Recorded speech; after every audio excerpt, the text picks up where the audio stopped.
We've seen many of our favorite artists be taken away from us too soon, especially in the last few years. And no other job has quite the same threats as hip-hop. Murder is the cause of 50% of deaths in the industry. Here's an exclusive look into the murders of 3 young rappers and the men that killed them. Pop Smoke. Pop Smoke was a major up-and-comer in 2019. His debut album, Meet the Woo, grabbed him the attention of hip-hop stars and producers. When Nicki Minaj remixed Welcome to the Party, all eyes were on Pop Smoke, and he didn't disappoint. In less than a year, he released several singles and collaborated with many artists in the industry. Pop's musical talent was undeniable. Everybody from Quavo to Travis Scott to Gunna wanted to work with him. When he released his second album, Meet the Woo 2, he was looking at a bright future with all the fame and money he could want. Unfortunately, Pop wouldn't get to see that future. On Wednesday, February 19, 2020, it was announced that Pop Smoke had been killed in his home early that morning. The news was surprising to everyone, and it has taken months for the story to unfold. Here's what we know. The day before the murder took place, Pop Smoke made a post on Instagram. The photo showed off gift bags that he had gotten, and in one image, his address is clearly visible. The whole thing. So now, people know where he lives. A few hours later, he posts a photo of him and a friend in the car in his own driveway, posing with loads of cash. And now people know just what he has inside the house. That evening, a few friends were over at the house, so Pop Smoke wasn't the only one in the home that night. Around 4 in the morning, someone in the house deadbolted the front door shut, but did not turn their alarm on. 10 minutes later, 4 men found their way into the home, looking for the cash, chains, and whatever else the rapper had shown off on social media. Even though there were other people in the home, the intruders ran into Pop Smoke alone. They fired multiple shots, hitting the rapper several times. Someone at the house called 911, and he was rushed to Cedars-Sinai Medical Center in Hollywood. He was pronounced dead shortly after arriving.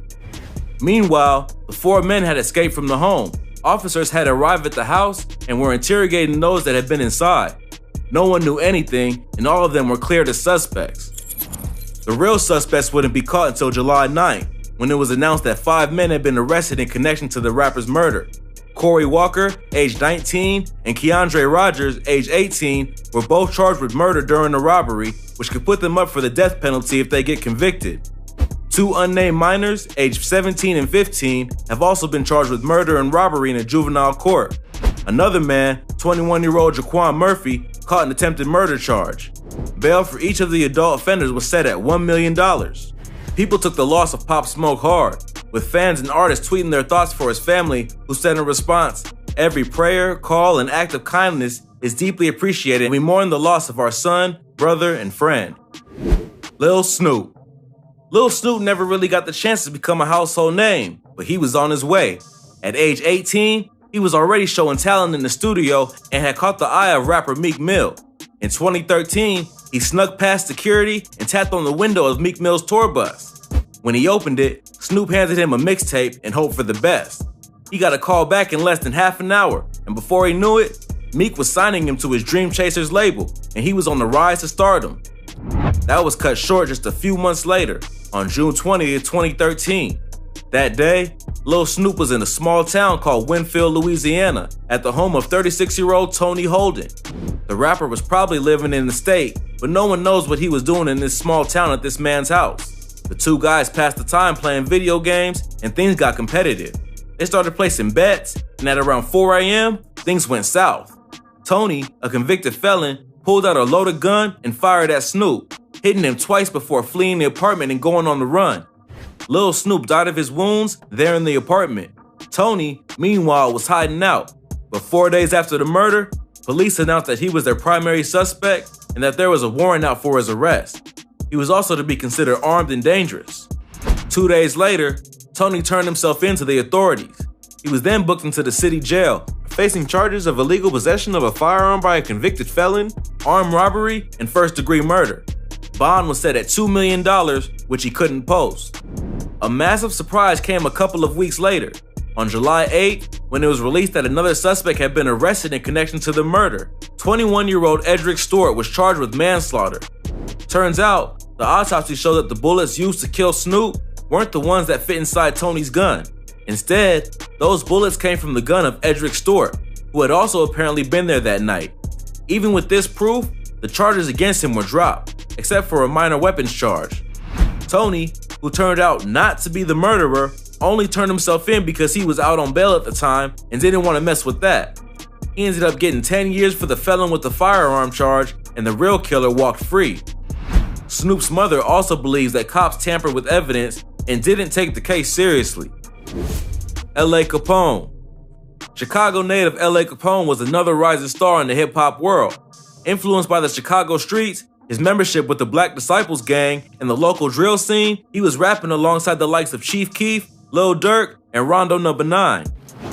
On September 26, 2013, the just-turned 17 Capone was walking with a friend out of a recording session at a nearby studio. They turned down an alley looking for their ride when someone started shooting out of nowhere. The friend said that he heard 4 shots and then Capone was on the ground. He was hit in his lower back and right thigh. The friend called 911 and Capone was rushed to the hospital. His mother arrived shortly and was told by nurses that he was alert and talking. Unfortunately, he had lost too much blood and was pronounced dead at 8:30 p.m., just 2 hours after the shooting. The news of his death made public by fellow rapper and good friend Lil Durk, who first tweeted, "Get well, bro," followed up with the "RIP, Lil Bro" a short time later. Nothing much happened for a while as investigators tried to figure out who shot L.A. Capone and why. On August 24, 2014, it was announced that 3 people had been charged with murder connected to the alley shooting. They had given statements about their involvement in the situation during police interrogation. Saki Hardy Johnson, age 17, and Michael Mays, 21, admitted intentionally getting a gun before heading to the studio where Capone was recording. They also confessed to using a car that would run the interference in the event that police officers arrived on scene. The third man charged, Miko Buchanan, was the driver of the tail car meant to protect the lead car. He admitted to watching the murder take place. After their statements, the judge set bonds at $500,000 for Mays, $350,000 for Hardy Johnson, and $1 million for Buchanan.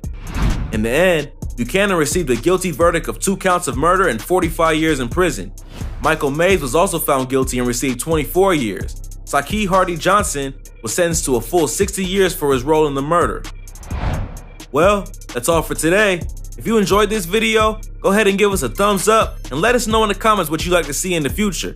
Don't forget to subscribe to our channel and hit that notification button so you never miss any great content like this.